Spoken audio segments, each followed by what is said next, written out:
Warm welcome to all of you. Very good morning. Wonderful to hear all of you coming here. And a very warm welcome once again to Tech HR 2015. I'm Kenneth. And I'm Indu. And we are your hosts and friends for the day.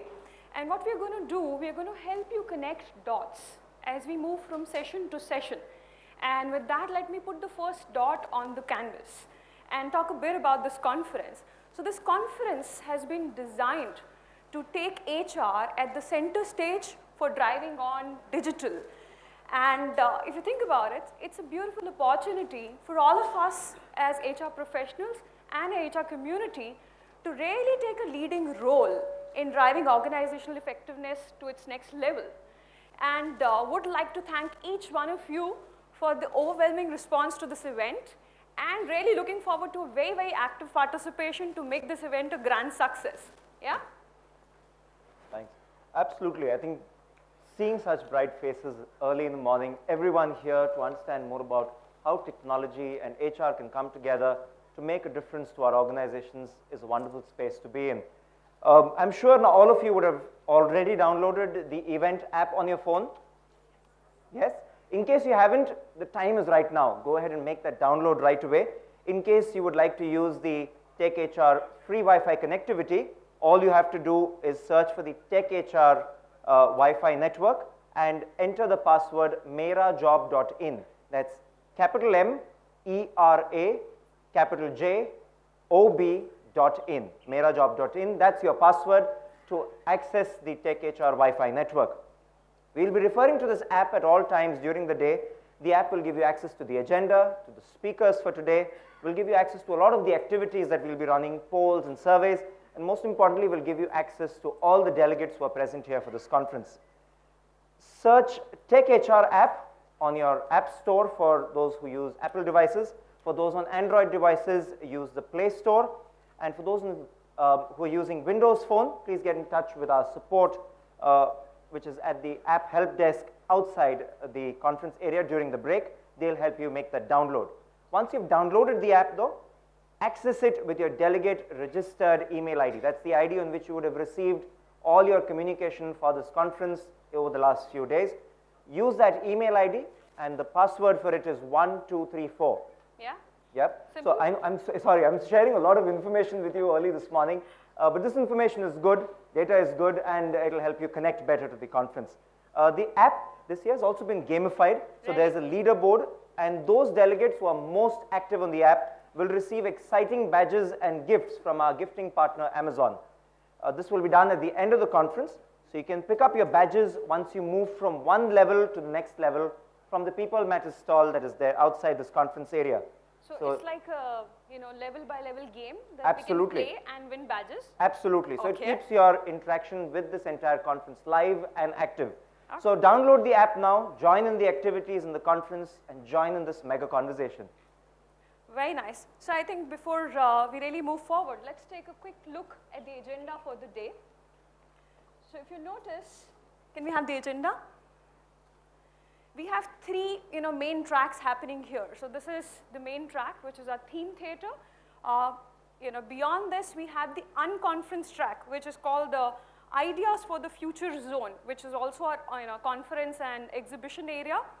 And besides this, you can choose which session you want to participate, and make the best of these 2 days and learn the most from this conference.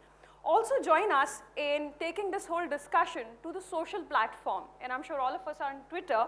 So all that you got to do is tweet with the hashtag TechHR15. So you can actually put your tweets on the Twitter handle with this hashtag TechHR15 handle. And to start the day, I would like to invite none other but Esther Martinez, our very dear friend, CEO and Editor-in-Chief, People Matters. So let's welcome Esther with a big round of applause, ladies and gentlemen, to set the context for the day. Thanks, Kenneth. Thank you very much. So good morning, everybody. I think we can do a much better good morning to start. Good morning, everybody. Good morning. Thank you so much. It's a pleasure to welcome you all to our second Tech HR conference. This is our second edition for all of you who are repeating from last year. And I want to kind of take you, before we start the first session, through some of the thinking that went behind putting this two-day conference together. Can we have the, please? Thank you. So really, when we look at the world we live in, and I think that is a theme that will be recurring in the next 2 days, when you're in the midst of that large-scale change, one can feel something really big is happening. One can sense there is large-scale change around us, and one can actually see that that change is accelerating. But at that moment, it's actually very difficult to quantify. It's difficult to measure. It's difficult to even define what's going on. But we really start seeing that some of the rules and some of the things that used to work in the past suddenly start changing.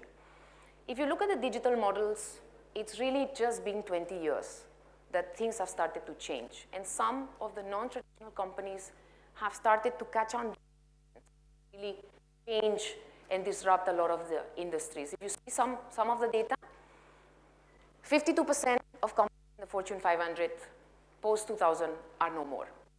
If you look at the age, average age of a company, if you look at SP 500, from 60 years to just 12 years from 1960. That's 500% compression of what's the average age of a company today. So we do live in that age of tremendous transformation, I think comparable to probably what we saw in the Industrial Revolution 150 years ago. Our business model is getting disrupted, the way we interact with our changing, the way we interact with our suppliers are changing, who is our competitor, who is our partner, is all getting really blurred. It's all really getting changed. And that's also affecting the way we look at our talent, the way we look at our. So when we spoke to CEOs and CHROs and the C-suite, there's a lot of uncertainty in terms of business, and the one anchor that seems to come as one thing that we probably have some control of, if any, is our people. Are we able to attract and retain the right people who will help us identify those patterns and who will help us identify turning those patterns into opportunities? So that's we actually surveyed a large scale of companies in our database to say, what is the role that the CHRO will play in this transformation? 7 out of 10 companies said the CHRO is the main driver, the main decision maker when it comes to technology investments. 6 out of 10 companies are saying, yes, budgets are go up when it comes to digitizing my HR processes. I'm not going to start from the beginning, no? All right, okay. It's fine, yeah? Is this better? Okay, how much you missed? Great, so I think Karan will take over and probably set up the context once again for me. So let me take you back from the survey that we commissioned in June. We went through a large group of companies and we asked them, where do you see technology in HR? 7 out of 10 companies said my CHRO is the main decision maker, main influencer when it comes to decisions. Great opportunity for us as a community. Where am I? Oh, where am I? Oh gosh, okay. All right, apologies for that. 6 out of 10 companies said my budgets are going to go up. And again, no surprise. If you really look at our companies, we've invested very heavily on automating when it comes to operational HR, huge opportunity to automate our strategic HR. If you look at the data, only 2 out of 10 companies have automated their workforce planning. Out of 10 companies, again, only 2 have automated their succession planning. Only 3 out of 10 companies have automated their reward and recognition, which is a critical lever when it comes to culture building. Big opportunity there to automate specifically the strategic HR function area. So where is the money going? We asked the community as well, in the next 6 to 18 months, where will your investments be going? Number 1, collaboration, enabling my people, my teams to collaborate in multicultural, multi-dimension, multifunctional teams. That's the number 1 investment that we will see in the next 6 to 18 months. Number 2, new age social recruitment, technologies which are focusing both on leveraging on social information and also on analytics. Number 3, beyond recruitment, the whole analytics piece is going to pick up very strongly, whether it's on application on attrition or whether it's on application on high potentials, different applications of predictive analytics beyond recruitment. Number 4, L&D.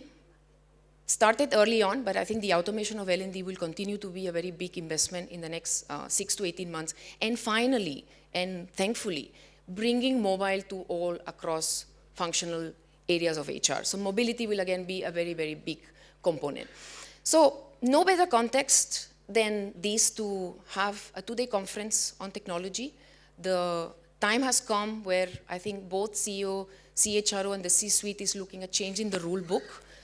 It's time to take bold decisions, to think very differently, and probably in the next 2 days we will help you build some of those perspectives and build some of those ideas, and hopefully also give you some insights on how to take that forward. So if I look at the agenda very quickly, we actually designed the agenda differently this year. We asked many of you to participate in co-create the agenda. So we did several roundtables across India, bringing you on board to tell us what is it what you really want this conference to be about. Our speakers, facilitators helped us sharpen that topic throughout all our interactions that we've been having in the last 3 to 4 months. Our volunteers, our partners and sponsors as well work with companies, best companies around the world, and have helped us, again, sharpen the agenda. So I want to pause now and give a big round of applause to all of you who have made this conference happen. So what's new this year in TechHR is the masterclasses are new.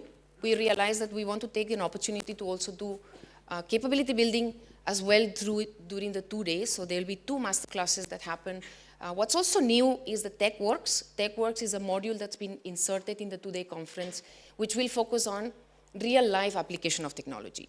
So while talking about technology and talking about the changes around us is important, we felt that it's also equally important to go away with what are some of the progressive companies doing to manage their attrition, to build agility in their sales team, to leverage career progression in different industries. So you will see 8 companies presenting in the next 2 days with very, very practical and insightful details about what are they doing. What's not new, what's bigger is Big Debate. Big Debate will be the closing session for today. Again, most awaited session. We will have the Technology Awards for Entrepreneurs this evening. We've got 95 applications this year, which really talks about the emerging, beautiful ecosystem that's happening, driven from India entrepreneurships for products which are not only for India, but for the world. And we will have the ideas for the future, as Indu and Kenneth said, which you will have 40 products being presented under one roof. Great opportunity to explore and to really see what is technology offering you today to be able to solve business problems. So I leave it here. I'm very, very excited to welcome you all once again.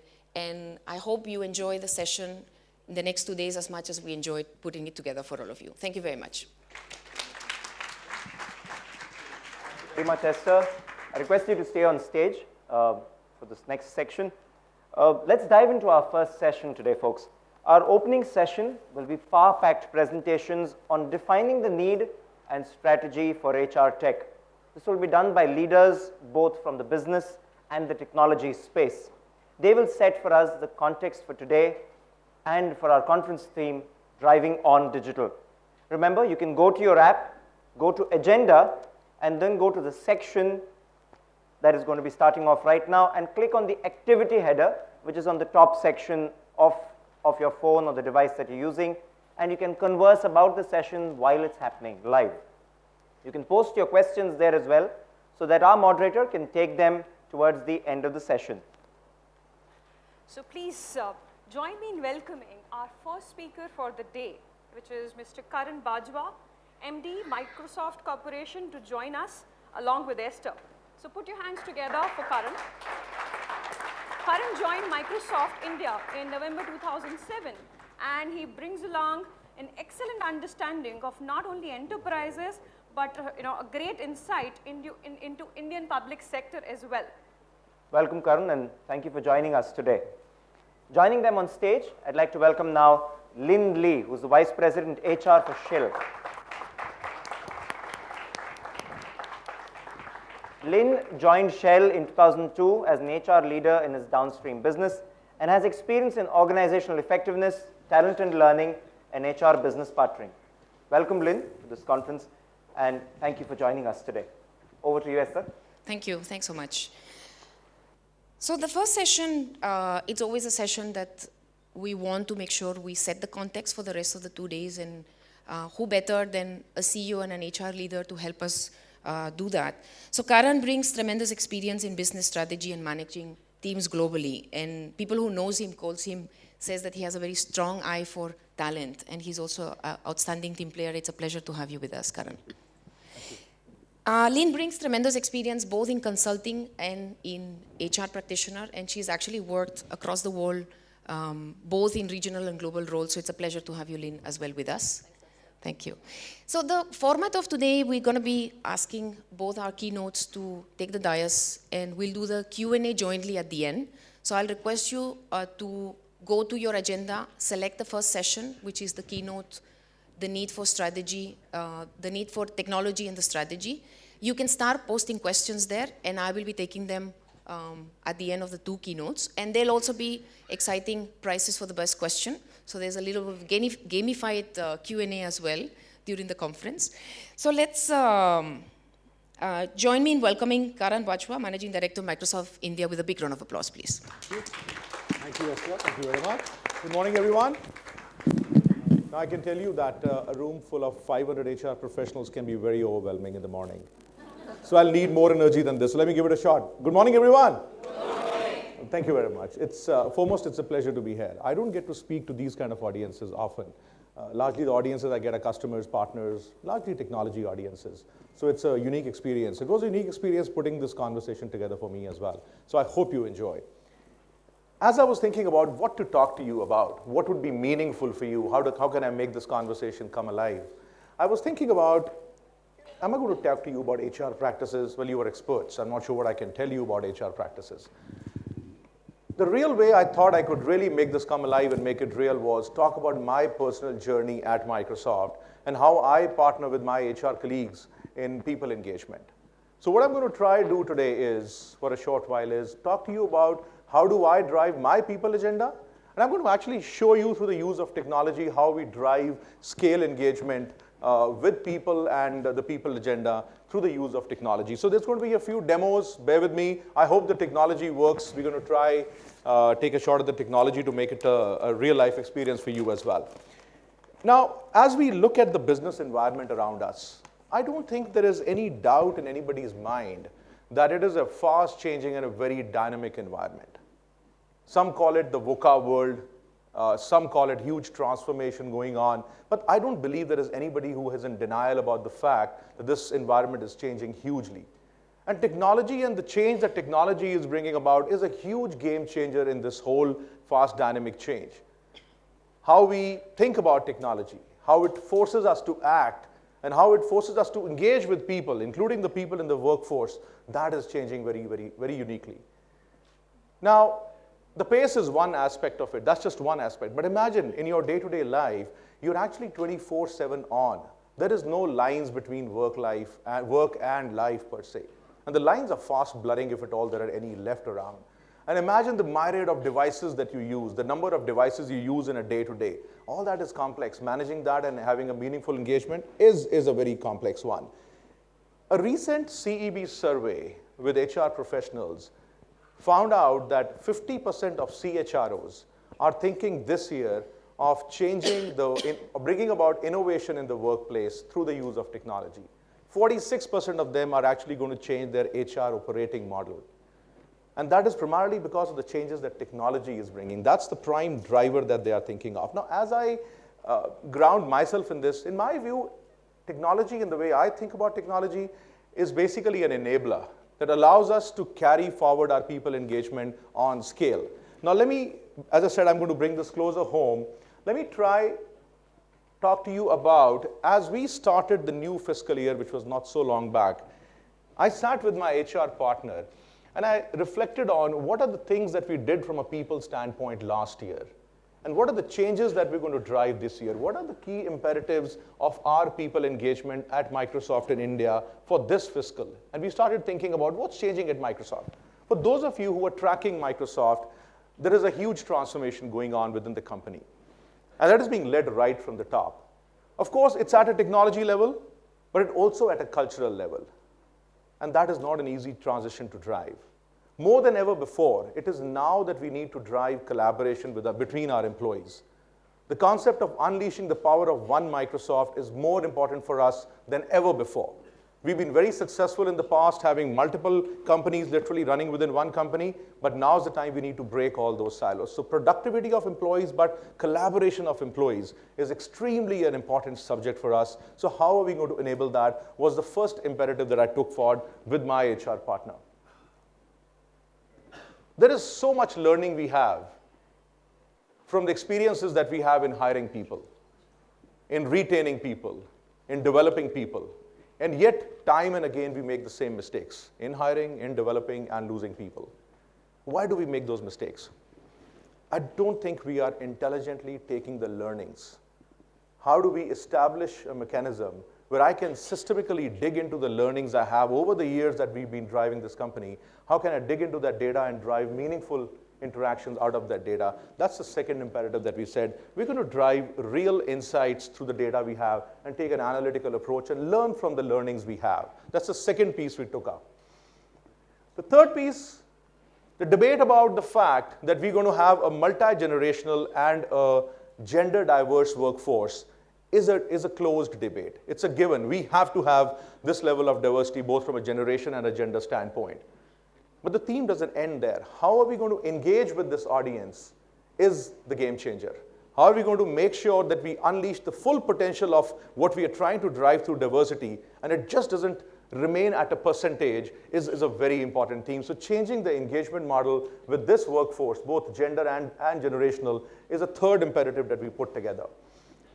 We put this thing together and we said, what are the three facets of our HR strategy, our people strategy for this fiscal? And here's a simple descriptive form of telling you how we are thinking about the three pillars of our people strategy. Power of communication, I'll talk about it.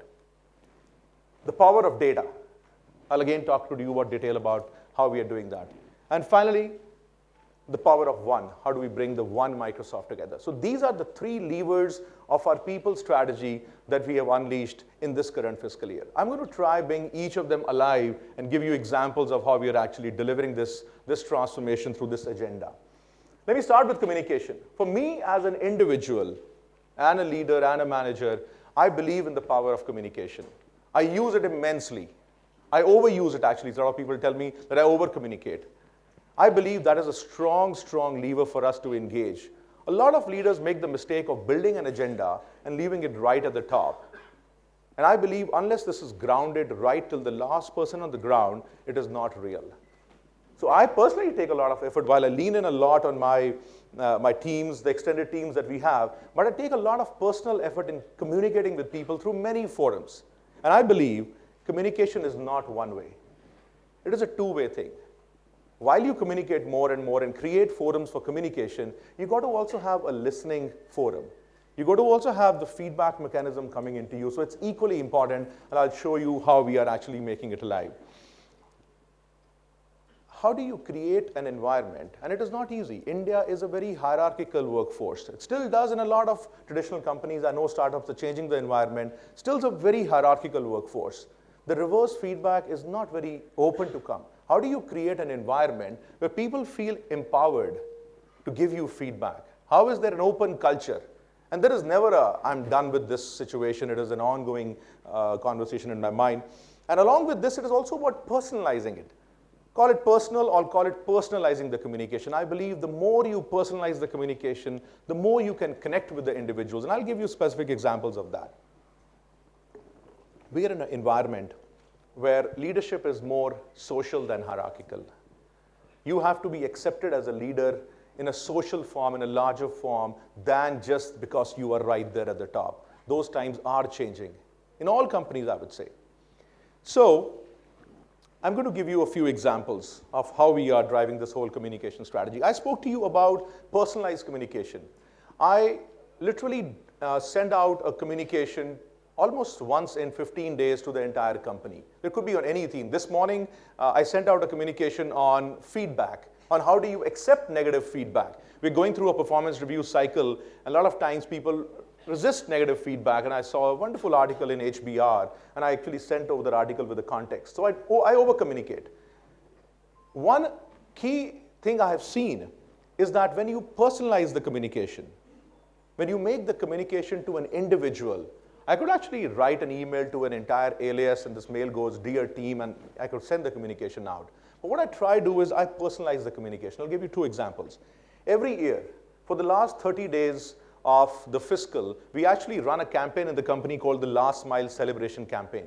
There is so much stress in running a sales engine, and it's day-to-day pressure, especially as you're coming to the close of the fiscal. We actually celebrate every day of the last 30 days. And we have special campaigns that we do that. It could be fun activities, lots of stuff that we do, just to make sure there's energy. So at the start of that 30 days, I actually send out a personalized email to every individual. That's one way. We were facing some challenges as we were in December last year. We had some business challenges. I wrote the second communication out to every individual in the company. It was personalized. I can tell you through personal experience that the responses I get from an individual personalized email are 10x of what I would get in a mass mailing environment. Simple use of technology, using a mail merge feature, I can actually personalize and I get 10x the number of responses. And I get people come back and tell me it makes a difference. That's one small way of doing it. You have heard about social. You all use social in your personal life. How many of you actually use social in the enterprise? This is what we are doing through a simple use of a technology we have called Yammer. So we run Yamathons, a 1-hour window for every leader and cuts across the entire leadership team that I have. We actually run Yamathon sessions where we get a window of 1 hour with the entire team. And I'll show you real examples of the kind of people and the kind of questions that come about. We are seeing the attendance in these Yamathons go over the time, increase over time. And the last Yamathon I did, I had 90 people interacting with me in 1 hour. Wow, that's a lot of return on investment on 1 hour spent, I would say. I'm going to just show you an example. If you could switch the projector here, please. I'm going to show you an example of, are we there? Yeah. This is the actual Yammer screen that I have. Now, this is fairly easy to use, very interactive. You would see it looks and feels like a traditional social tool that you would use in your personal lives as well. I could create groups on the left-hand side. I could have different kinds of groups. Could be technology, domain, subject-wise. I could create those groups. And then I interact. Here is an example from a November Yamathon that I did. So we started this Yamathon, and I had questions ranging from unconscious biases on one hand, and what do you think about unconscious biases? That was a communication I was driving in the organization, to something around technology, to something around strategy. Imagine talking to 60 to 90 people in 1 hour on subjects as wide as that. Now, that's amazing. That's a connect you can drive with these people, and that really gives you a lot of energy as you drive this. I'm going to give you a real-life example of what I did as I was thinking about this tech HR presentation. It was not easy for me to put these slides. I was thinking, what should I talk to you about? What kind of slides should we have? What are the messages we should drive? And I literally crowdsourced those ideas. I created a small group called the Tech HR 15, and I put in some ideas, and I asked some of my colleagues to give me ideas. They started interacting amongst themselves. Now, I am offline doing something else, and the crowd's actually coming together and working on ideas. Now, by virtue of the position, I can also force some of them to do that, but that's okay, I guess. But the idea is that you allow people to collaborate in a free environment without forcing them into conference rooms. Now, this was all the agitation that was going on the slides. You would have seen some of these slides, people talking about it. They're interacting, replying. Now, what I could do is, there is a small feature here. Now I'm coming back, and I'm seeing, okay, good. I'm seeing some slides. I have a question. Let me go online and see. I see one of my colleagues online, Shri Hari. Let me try see if I can do this. I say, Shri Hari, hey, are you there? Let's see if he's there. There could be it says failed, click to try. There could be a network issue here, so I gave you that pre-qualifier earlier. It is network, trust me, it works. There was an error posting your message. Anyways, you get the point. So I can actually interact on the fly with people. I can initiate a voice call. But this gives me that level of freedom to not bring in people forcibly into conference rooms, if you will. That's the overall experience that we generate as we create this collaborative environment. Let's switch back, please, if you could.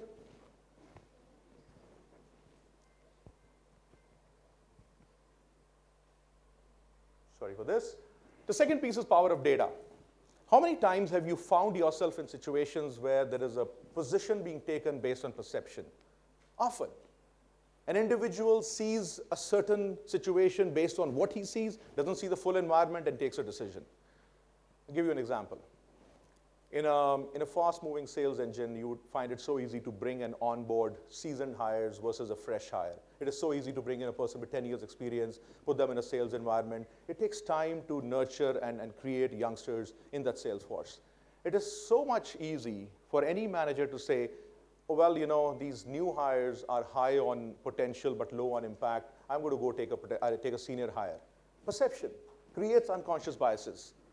There's so many situations where we have these biases that get created in our environment because of that. How do I use the data I have? The data sits in your organization. You don't have to go out of the organization. It sits in your organization. But guess what? You want a report? You got to go out to the IT person. You got to go out to somebody in admin, an analyst, to try get that report. Let me show you how we can make it alive by actually you getting access to the report in the easiest form that you do. But again, it is about data and getting actionable insights from that data. Switch the slides once again, please, and I'm going to show you. This is my HR dashboard. Again, this is live. We did clean up some confidential data, but this is the HR dashboard that I have. Now imagine I'm in a leadership team meeting, and we're trying to bring in what we call as MARC hires in our parlance. MARC is the Microsoft Academy for College Hires. So fresh college hires coming into the organization. We want to drive a certain number of college hires in the organization to create the generational diversity. And I have a situation where one of my people says, look, I've got these two guys not working well for me. I'm not going to hire. They are low on performance. I don't see them working very well in an organization. I'm going to gravitate to go get a senior hire. Hold on. Let's see what the data says. Let's just try to do a quick query. Now, this is the HR dashboard, and I'm going to put a simple query. This is not complex science coding, a simple query on the database which says, show me the average rating of MARC versus regular. Okay? It says that average rating of MARCs is higher than the average rating of the rest of the employees. Good point to make, but this could be an anomaly 1 year, okay? Fine. We say by year, okay? Good. Let's make it a simple representation as a bar. Year over year, you see that MARCs are performing higher than average hires, or the rest of the hires. The average performance of a MARC is higher than the rest of the environment. Now, that changes the conversation. That does change the conversation from a perception-based environment to a point where I can say, here's the data for you. Let's take the argument forward. Very common conversation I have with my managers. Hey, you guys are not making enough progress, or you are not where you need to be on diversity. Good conversation. Yes, we are not where we need to be, but we made progress. How can I show and tell? Easy one. Show me the workforce by gender, by year. Real data coming out of my systems to show that we were at 10% 5 years ago, we are at 22% now. That's progress. I can have a much more meaningful conversation. The argument can go on and on and on. I can say, are you hiring at the bottom of the pyramid? I could say, put a query and say, show me gender diversity at the senior leadership team. So this allows me to interact with this data in a very simple way. My queries are not very high, complex tech queries. I'm actually putting simple English queries and getting meaningful insights from the data. So that's the second piece. Let me move on in the interest of time. I know there's a flag going up. Let me move on to the third piece. Could you switch back again, please? Let's talk about the third piece, the power of one. I spoke about the reason we need to unleash this power of one. No one of us is smarter than the collective. The collective capability is way higher. We can say that, we can force people together, but how do we set up an environment where collaboration is naturally fostered? We get so much feedback on collaboration. Over the years, we've been doing our internal employee polls, and the one consistent point of feedback has been teamwork and collaboration, and the fact that we have lack thereof. We've been getting consistent feedback on teamwork and collaboration. What we are trying to do is create an environment where technology allows you to create that platform. Collaboration is not about forcing people in a room for 10 hours and say, go collaborate. That's not going to happen. It's not sustainable. But we again use technology to allow you to do that. I'm going to give you again a very, very simple analogy of that. Again, switch back, please. We're going to try do this. I have a tool called OneNote. This is a simple tool that you all have in your machines if you're using Office. You have this tool which allows you to create a very collaborative environment. Yammer was crowdsourcing ideas. You could throw in an idea and you can iterate, but this one's more intense. This was an actually collaborative workspace. You could create diagrams, you could create slides. I could say, all right, I just spoke to Esther, I've been invited to deliver. Here is my sort of slide, here's how I'm thinking about it. All right, now, somebody could go in and say, I don't like this, you change this picture. They could be putting comments in here, and I could go back and I could change. I could actually take this feedback on the fly. Now, I could use it from any device. Assuming I'm in the car and I don't have access to my machine, I could actually look at OneNote from that, and I see all the ideas coming back into my network, into my collaborative space through a simple use of one tool. I'm not forcing anyone to come together. They're doing it at their convenience, at their pace, and at their time that they want. But I'm getting this inputs back from people. So these were a few examples, ladies and gentlemen, just switch back again, of how we are using technology in our company to create that change and create a much deeper engagement with our people. There are many examples I can go out for, but the one thing that's happening is our conversations are changing. In many cases, we are now no longer going to the CIOs, but we are going to the business leaders, and in many cases, the HR officers. In that sense, all of you are customers for me as well. Any of you has a point, any of you has any questions, feel free to reach out. The email ID is right there. I'll be happy to connect back with you. But let's imagine a new world where we can connect with people in a much more innovative, much more interactive manner. Thank you very much. I'll be there for questions as well. Thank you. Thanks, Karan. Thank you very much. So I've already noted some questions for you, and some questions have already started to come as well on the conversation board on the session. So thank you so much, Karan. So let's welcome Lynn Lee, VP HR, Global Shell Business Operation on the dais with a big round of applause as well. Thank you. Right, good morning to all of you, and I have to say this is a really outstanding audience. I've not seen such a big conference as well with people who are standing. I think there's still a couple of seats if you want to. So anyway, I'm going to start this conference by utilizing what Karan has just said around the power of one, right? So I am going to assume that all of you have either one mobile device or two or three. Is that correct? Show of hands. Yes, of course, right? Otherwise, you wouldn't be here. So I'm going to ask of you to help me do one thing. Okay, just quickly search. Okay, less than 10 seconds. How many internet users are there in the world? Okay, I'm going to give you 10 seconds.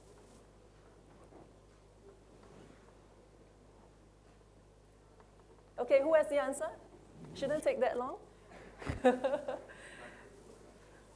bandwidth is low. 2.94, okay, that's one answer. 3 billion. Okay, give me the exact number. It's growing. That's also another answer. I want the number. 3.17, that's probably the latest. Okay, so almost about there. We're not going to keep you in suspense. So how do I use this pointer? Useless with technology. Back and forth.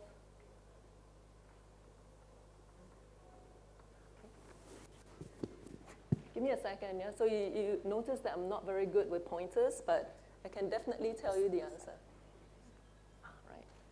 So this is the answer, and some of you actually said 3.1 billion, right? And I searched this about 2 days ago. So this is, I can remember, 3079339857. Am I correct? Yeah, so this is the number of internet users. Yeah, and the speed in which has changed as well. So one of you said that it's growing. Yeah, so every day as we're looking at this, as we're sitting here, the number of internet users that get on, gets higher. So, this is the speed of change. And perhaps just an example. I had just flown to Delhi last night from Bangkok. And some of you may have heard the very unfortunate incident around the the bombing in central Bangkok. So that happened at about just before 7 p.m. And I was indoors, actually in that region, in that area, having dinner with a colleague. And within 15 minutes, I had calls, and they were not calls from Thailand. They were calls from home, from my family, checking on me. And actually, me sitting in Bangkok, I had no idea what had just happened. Yeah, and this is the power of the internet. The amount of information that gets passed through, as quickly as that within 15 minutes, all across the world, people get the information about what's happening on the other side of the world, right? So the speed of change is interesting, but it's probably also scary as well. So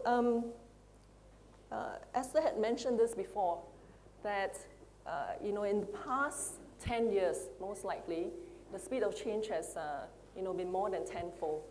Right, so we achieved our first billion in terms of internet users, probably about 2005, and then right now today, 2015, more than 3 billion.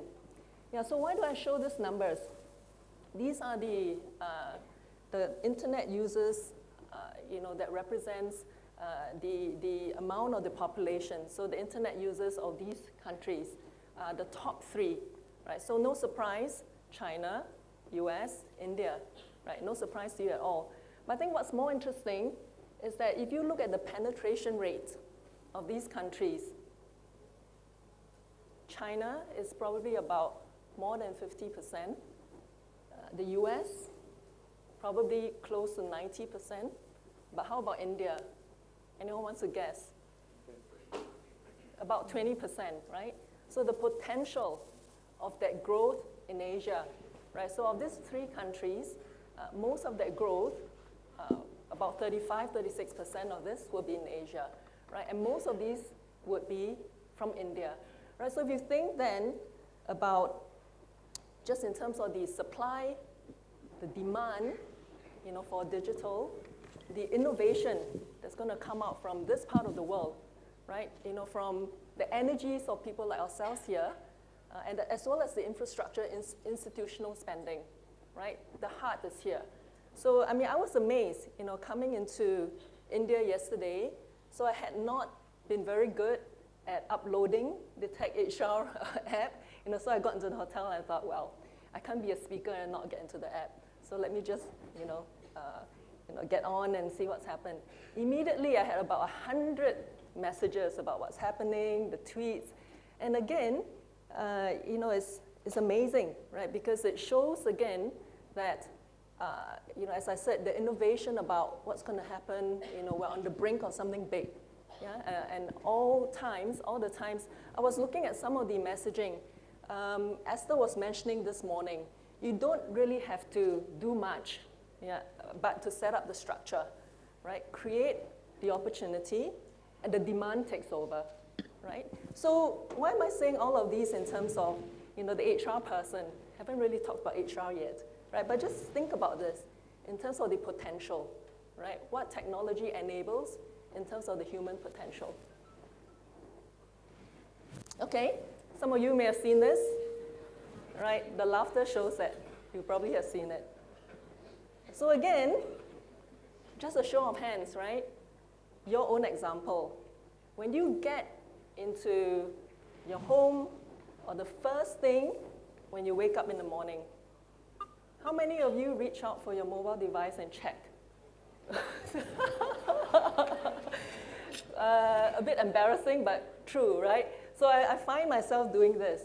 I get really paranoid, when I find that my mobile device is low on battery. And this happened to me coming into India last night. I had this little bit left. Yeah, and I was looking and saying, oh my God, I'm going to run out of battery. What am I supposed to do, right? But I haven't had dinner. But what was more important for me was that I need to charge my phone, right? Who cares for dinner? So this is what's happened now. And of course then, I was talking to my boss last week to say I'm talking about this, and I showed him this and say, just trying to test if he would laugh, right? Because he's quite a serious person. And he laughed. Yeah, so he was talking to me about going on a holiday this week. He's on holiday and I'm working. Yeah. guess what? Some of us work. So he was talking about going to this resort, having a wonderful time. He was explaining to his son where they were going, nice walk in the park, all the nature, volcanic mountains, etc. And his son is 5 years old. Guess what he asked? Yes, you're right. Is there going to be Wi-Fi? So again, we're not surprised, right? Because he told me as well, sometimes when he and his wife get really busy and they just need someone to just babysit for a while, while they're busy in the house, what do? FaceTime the grandparents. Yeah, so this is virtual babysitting. But not surprising, right? I think we see nods. Some of you may be guilty of that as well. So what I'm going to argue as well is that it's not just about the battery and the Wi-Fi, right? As replacing the basic human needs.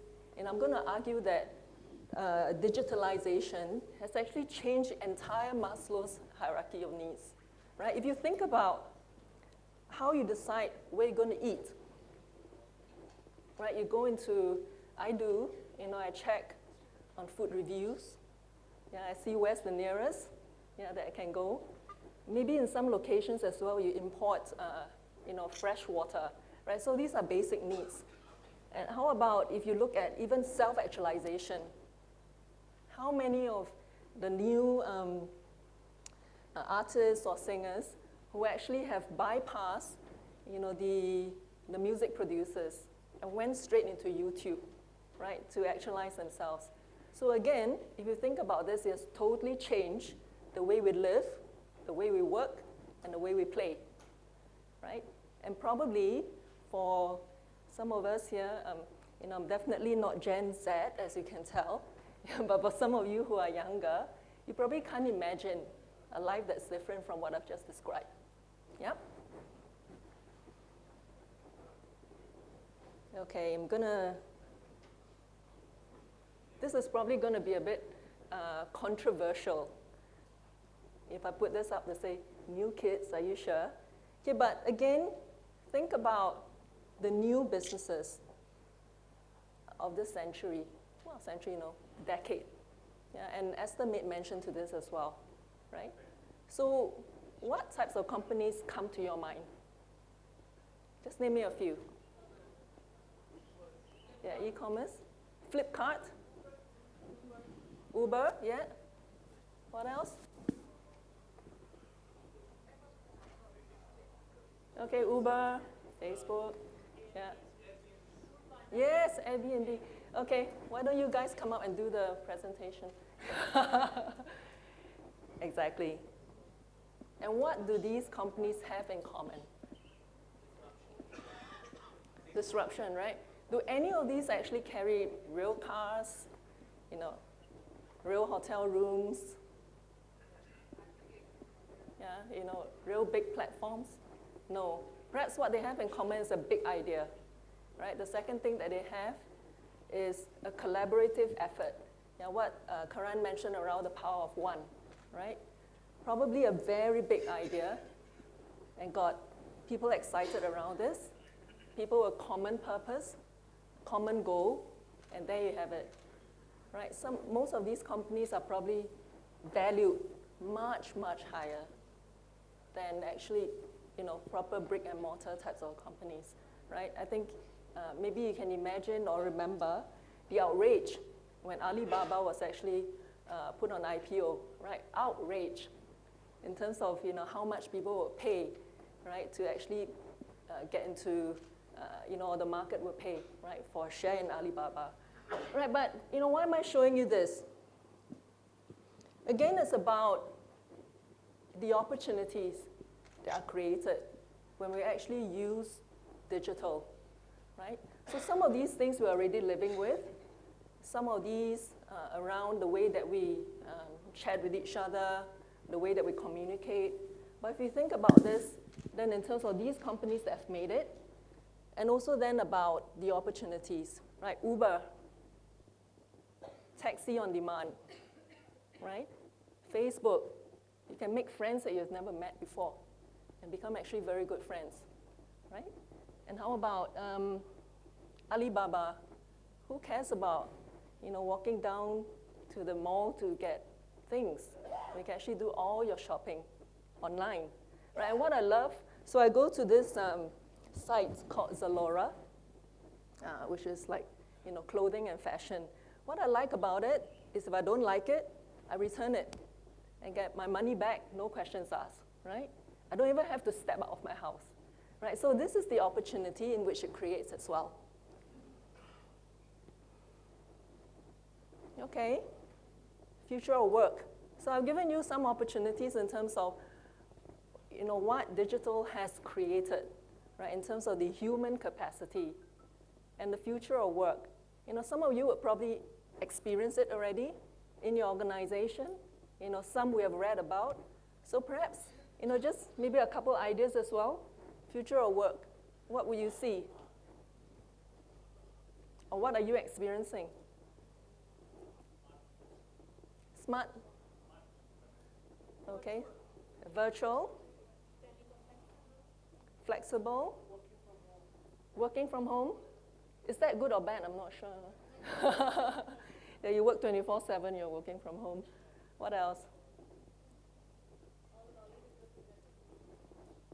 Sorry? Yes, that's right. So knowledge, yeah? Yes. Yes, diverse workforce. Yeah, so I think, right on the mark, virtual, ability to work from anywhere, diversity. I think expertise as well, right? So this is the future of work. So some of the things I'm going to show you perhaps a bit more provocative, some are more mainstream. But again, good for you to think about this. How real is this? It's quite real, actually. 6 months ago, I was totally impressed. I went to the pharmacy at a public hospital in Singapore. I got my prescription. I went to the pharmacy, and guess who was dispensing medication? A robot. And I was actually amazed. So first I was amazed to say, wow, they must be spending a lot of the taxpayers' money. But beyond that, I was thinking, well, that solves a few problems. Productivity. Yeah, you don't really have to worry about, maybe people who don't come to work. And I think as well, accuracy, right? Think about the amount of errors that is reduced, from having a robot dispense medication, right? So think about that. And what does it mean in terms of HR impact? Some other examples. I was just searching to the web because I have to say, in this digital world, I'm probably 5 seconds ahead of you in terms of, the speech that I'm making versus what you already know. Yeah, maybe 5 seconds behind, not sure. So I was looking at our own site in Shell, yeah, and we are actually piloting this avatar that is 24/7 customer service. So again, what is the opportunity in terms of that, right? Productivity, focus on customers, because the avatar is always there. Probably would learn and relearn. Every time we have a new product launch, the avatar will learn much faster and get the information out to the customers in a much more accurate way and consistent way than a person, right? So that's being trialed. And then about 3 months ago, I was traveling to work in the Netherlands to our technology center. And again, perhaps, I think I've run out of time. Okay, very quickly. So perhaps, not very new technology, but I was amazed, right? So this was a big screen. It's probably like going to a movie theater 4D experience. I had my glasses, and I was thinking, like, what's going to happen? So these were actually big screens that were like iPads. You can drop and pick, and you could link in people from different locations. Yeah, and we're actually looking at the rig, yeah, in somewhere in Africa, right? So basically, what that does as well is that increases productivity, right? Virtuality. What does it mean in terms of where people can work from, right? So let me just, perhaps give you as an ending a few ideas to think about. So what does this mean in terms of HR? The first thing would be workplace, right? Where is the workplace? Where is the marketplace? Is the marketplace in a certain location, or is the marketplace global, right? Workplace, what does that mean? Yeah? Workforce. Okay, where is your workforce going to come from? Does it matter if your workforce is half human, half robot? Or think about the time when if you're on sick leave and your avatar takes over, right? And then when you get back, your avatar is going to load all the information to you and say, there you go, right? So think about the opportunity. Some of it actually not that far away, right? And of course, the things behind it would be analytics, right? The processes around engaging, yeah, and all of the systems that are probably in the market, right? So think about what that means in terms of HR. One last thing. This is a bit provocative. So I shared with Karan that I was again searching on the net for some provocative examples. And I'm not sure if some of you have seen this in Sweden. There's this building where they actually start to inject a chip into your hands. Right? I think some of you are nodding. And that replaces your smart card. So you can put the chip in your hand, open access doors, photocopier, open your car door as well, if you want it to be, to be linked up that way. So think about it in terms of, again, the opportunity around analytics, right? But think about it as well from HR around the ethics. Is it ethical? What can go wrong with it, right? Is that the type of space that we want to get into? Right, so giving you some ideas in terms of workforce, workplace, marketplace, and of course then the last thing around the ethics, okay, of digitalization. And if you think about it, not too far from today, what's it going to be like? Okay, so I'm going to end here, and please feel free to ask the questions. Thank you. Great. So I did struggle to go through the whole activity that is happening while you both were speaking and try to pick up some of the questions that I think probably are resonating with the room. So I've selected a couple of them for each one of you, and then one which will be common, which will be our closing question. So let's start with one question from Manish Shababa. He's asking Karan, he's asking yourself about how do you actually layer the whole reward and recognition to really link it to the culture change and the transformation change that you're trying to drive at Microsoft? Sure. Can you guys hear me? No, okay. Now, interesting, our rewards and recognition system has been much talked about over the years. It's an interesting one. I've seen 3 generations of rewards and recognition at Microsoft in about 8 years. From point, it was about what have you achieved. That was the overlying primary factor that you would look into, and then you would have that famous curve that you would put people in. To the second generation of a rewards recognition system where we started looking at the what, the how, and the future potential of the individual you were rating. That was the second generation. But aligned with what we said, what I just said about collaboration, power of one, we actually did a huge change in our rewards and recognition system, which now hinges on 3 things. The what's very important. What are you committing yourself to do for the year? Those are your core commitments. But 2 other things which actually bring to life what I explained to you about collaboration and productivity and power of one. The second anchor of our rewards and recognition system actually is how do you take your work and increase the impact for others? That's the second point. The third piece of this whole rewards recognition system is how do you take the work from others that they have done and make your work more impactful? Now, I'm absolutely mindful that 2 and 3 can be very subjective, but we've started the conversation, and this was the second round of our performance reviews that we implemented this process. And I remember we had a conversation. People who had super achieved on the commitments, they were actually they were on their accelerators when it comes to the core commitments. But we noticed a behavior where they were not contributing to others' success, and we actually rated them accordingly.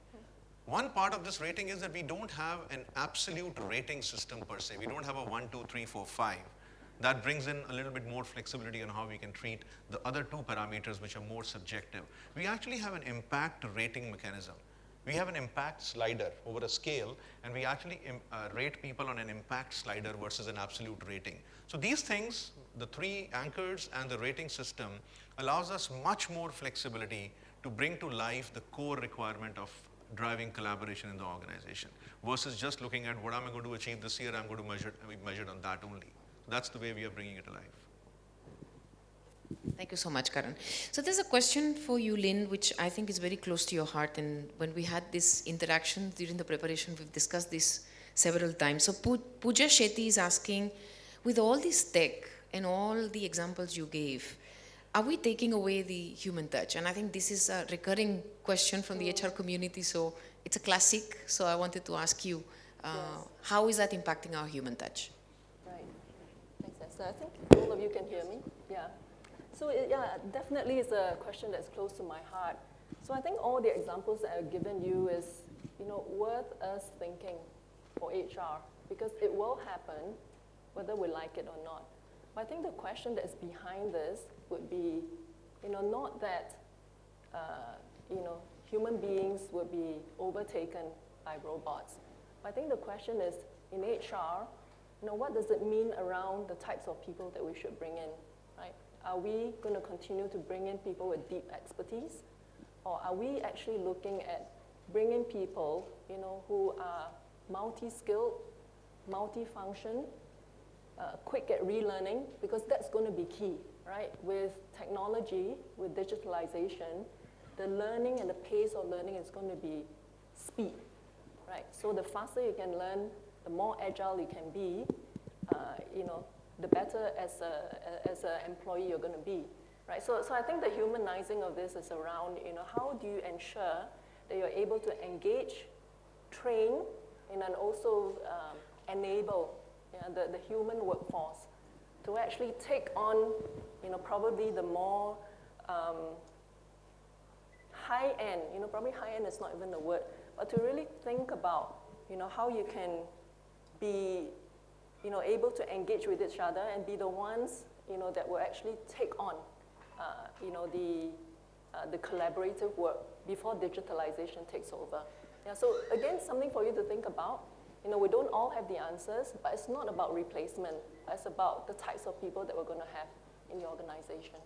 And I think, Karan, you just showed us how technology can actually make it a lot more human, because probably your team feels a lot more closer to you than what it was in the past. Absolutely. Am I right? Absolutely. It does make a difference. The connect, it could be any form of connect, a one-to-one conversation. I gave you an example of a Yamathon. Those 60 people are connecting for 1 hour. The personalized communication. Those are all ways and means of bringing in the human touch. The personalization brings in the human touch, in my view. Thank you. If you don't mind as well, I was actually, I learned something new yesterday. And this, again, is about how to bring people closer together and a diverse workforce. Yeah, so the human touch behind it. So I also understood, not that I was aware of, website accessibility, so WCAG. Yeah, probably for all of you, know that.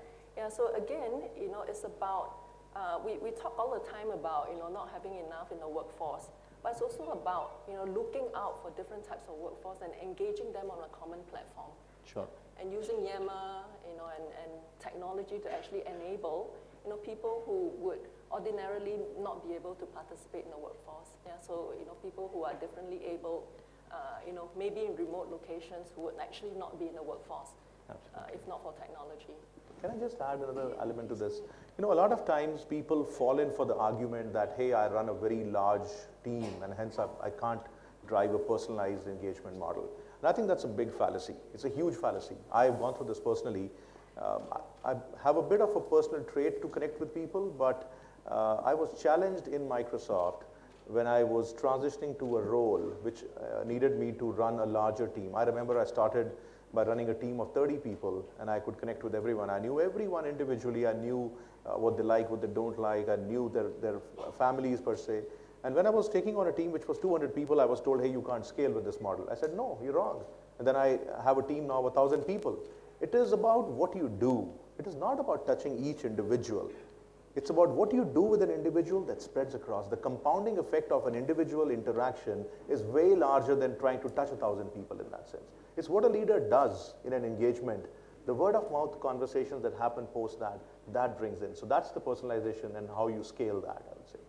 So it's really a lot more about the leadership traits, authenticity, and not so much about the means or channels that you actually use. It ultimately is about authenticity. You can't fake this. This is about authenticity. You have to care for the people, and people need to know, and especially in tough times. It is tough times that will put you at test. When you are delivering a tough message, how the individual responds, that is the real test of your authenticity, in my view. Wonderful. So just conscious about time, so I want to make sure we cover as many questions as we can. So Swati Arora, she raised a very relevant question, I think, as well from for you, Karan, and I think I would like Lena as well to pitch in, talking about the insights.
Trying to solve, and then probably seek for yourself what data will be relevant and useful.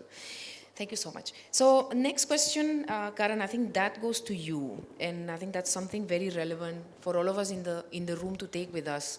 You have a leader who is driving that change, who is walking the talk, but how do you get your senior team along? Because eventually it's in the middle layer where the percolation of what you're trying to do as a change manager, a change agent, is only going to happen if you're able to bring your senior team along. So how have you done that? How do you do that? I'll give you a personal experience to this rather than give you a textbook answer on this. I became the head for the organization. I was one of the business leads, and all the leaders who report into me were actually my peers. And when you emerge as a leader among the peers, that transition can be very interesting, how people accept your ideas. They saw you as a peer yesterday and they see you as a manager today. And that's a very interesting journey. I personally feel making sure that you are real in whatever you do and you lead by example and you are not doing a checkbox, which goes back to the first point of being real. People will eventually see that and they will align with you. That's the point. Equally important is the fact on giving them the right space, listening to them as much as telling them as well. So there are multiple aspects so that I've gone through this journey myself. And I'm extremely proud of what I see today amongst the leadership, the alignment that we see. And I often talk about it in my leadership, that I see a more aligned leadership in the company today than I have in my 8 years of the company, and that's got nothing to do with me. Literally, I have a small role to play in that, but how the teams have come together, that has been a remarkable journey that I have experienced. So it's really about being real in whatever you do and you say, not doing a checkbox on anything. People see through that very, very easily, especially people who are senior leaders, and walk the talk. What do you think, Lynn, is the role of HR to support the leader in that transformation and adoption of new ways for the middle layer? So I'll talk about two things, right? I think HR in many organizations, and I think especially in oil and gas, where I come from, is still lagging in terms of really using technology to enable the leader. Yeah, so a lot of times I think, when it comes to engagement, we still very quickly go back to, well, the leader has to be there in person. Yeah, but I think, if we transcend that, then we're really looking to say, from an HR point of view, how can we help the leader to use technology in the most effective way, so that he or she can actually be able to articulate, engage, communicate in all different platforms. Yeah, and many times as well, we're working in organizations where there are different generations, and people appreciate engagements in different ways. The organization, the part of the business that I take care of is a very young organization. So a lot of times they would prefer that they could actually WhatsApp me, Yammer.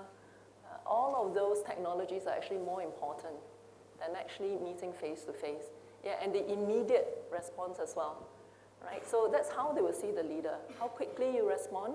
It's not just in terms of number of words, but your generosity as well in terms of sharing your examples. So I think HR has a big part to play in terms of first embracing the technology and then using that to help the leader use all platforms to engage. Wonderful, thank you so much. So the closing, go ahead, please. In my view, it's important. HR has a very important role to play in these times. You spoke about the change, the transformation. I spoke about VUCA. I believe the first trait of an HR leader today is fearless. HR has to be fearless. In our world, we solve it by not having the HR report into us at the country level. That solves the problem. But really, every HR professional in this room should really do a deep introspection on, are you fearless, and can you tell your leader what you think the reality is versus towing the line at some stage? That's the reality check that you need to do. And that's the fearlessness that HR leader needs to have today. So fearless, what's your final closing, Lynn? So Karen said, be fearless. What will be your closing? Well, I have to agree. Yeah, I'll probably use another word. So I talk all the time to encourage my HR community to have courage. Yeah, because all the time, and we are the human part of all this change, right? Yeah, till the day that we're taken over, but I don't think so, right? We're called human resources. So it's really about the courage to be the mirror for the leader, right? So, and to do that, you need to be a leader yourself.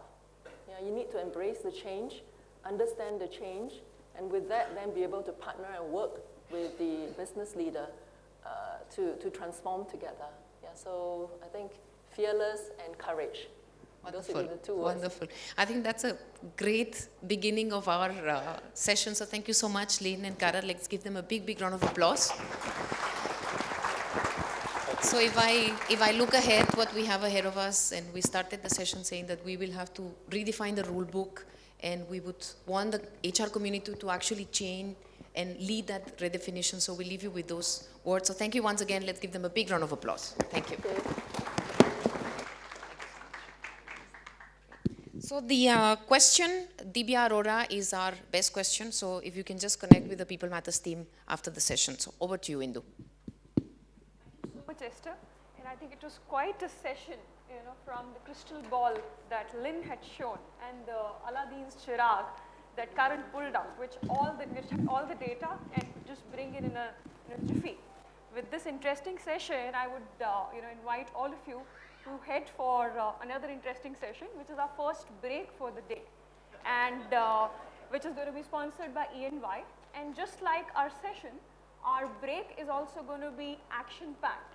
So there's a lot happening in the unconference area, and I would invite all of you to take a look at the events, at the quizzes, at the stalls, at the sponsors, while you really sip on your tea and coffee. And that area is called Ideas for Future Space. So I think that's a very interesting title for the cool zone that we have. And it's also time for us to introduce you to our first set of sponsors. And I invite you to ensure that you visit our diamond sponsors, which is D1 Career Builders, D2 stall, which is for Adrenaline, and D3, which is for Microsoft. There's also a quiz which is going to be set up tomorrow during the second break around 2:30. However, you don't have to wait till tomorrow. All that you got to do is find a buddy and register yourself for the quiz. And don't think too much as to whether I should register or not, because all the questions in the quiz are going to be things that we discussed, that Lynn talked about, that Karan talked about, that Esther really resonated with. So it's all going to be here. Go ensure that you register yourself right now, because there are some very exciting gifts. So we just need teams of 2 members, and each member, the winning team would get a gift voucher of 5,000 rupees from our gifting partner Amazon. 5,000 each, I repeat. So don't wait while you really sip on, get your voucher virtually displayed in your mind, register and get going. Yeah, I think in a conference like this, the best hard work that you can do is network. So great time for you to be able to network with each other, the unconference space, and so much more that's happening during this conference. Also, there are demo products that are happening through the day in the exhibition area. So take a look at your schedule, which is there in your event app on your mobile phones. I hope it's downloaded by now. And make sure that you attend these demo products that you're interested in, get to know about the technology that's available in this space. A quick reminder that at 11:15 a.m. sharp, we will have the Using Social Media for Learning and Professional Development session, which will be done by Gautam Ghosh. Both the lab theater and unconference tracks will also be open at that point in time. So for more information, all you have to do is reach out to your mobile device and check the event app for details. So enjoy the Ideas for Future Space, which is our expo space, and see you all in your respective tracks that you're participating in at 11:15. Thank you. Thank you.